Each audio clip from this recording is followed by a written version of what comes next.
ও আল্লাহর বান্দারা, আমি বলতে চাই আল্লাহর হাবিব ঘোষণা করে দিয়েছেন, হাদিস শরীফের মধ্যে বলছেন, যেই ব্যক্তি 5টা ওয়াক্ত নিয়মিতভাবে আদায় করবে, সঠিক মতন আদায় করবে, ওই ব্যক্তির জন্য আল্লাহর পক্ষ থেকে তার জন্য 5টা পুরস্কার রয়েছে। চিৎকার দিয়া বলেন সুবহানাল্লাহ।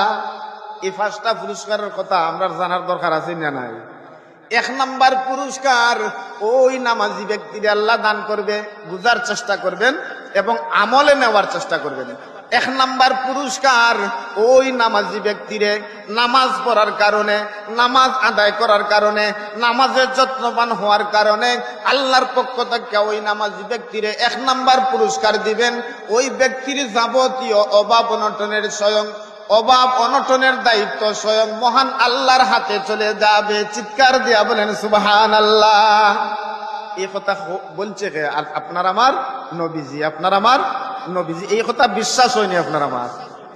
আপনি নামাজটা ধরে দেখেন, নামাজটা ধরে দেখেন, নামাজটা পড়ে দেখেন, নামাজটা আদায় করে দেখেন, নিয়মিত নামাজটা পড়ে দেখেন, নিয়মিত নামাজটা কায়েম করে দেখেন।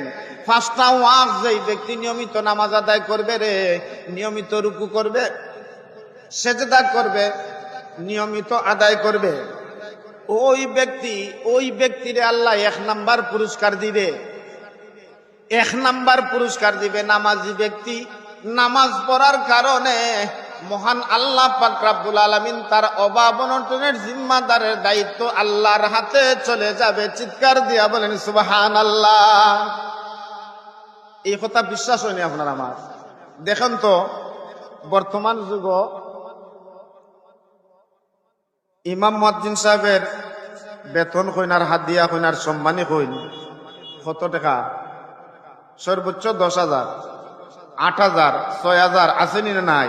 এই বর্তমান যুগ বাজারের সাথে তাল মিলাইলে এই 6,000 আর 8,000 আর 10,000 টাকা কিছু নিবা, কিছু নাই। কিন্তু এরা চলে কেমনে? এরা তো 10 জনের মতন আপনার আমার মতন চলেনি না? চলেন না?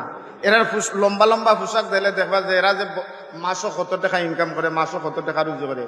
ওই যে আল্লাহর হাবিবে কইছেন, যে ব্যক্তি সুন্দরভাবে সুচারুভাবে নিয়মিতভাবে 5টা ওয়াক্ত নামাজ আদায় করবে, ওই ব্যক্তির যাবতীয় অভাব অনটনের দায়িত্ব আমার আল্লাহর হাতে চলে যাবে। সুবহানাল্লাহ। এই কথা বিশ্বাস হয়নি আপনার আমার?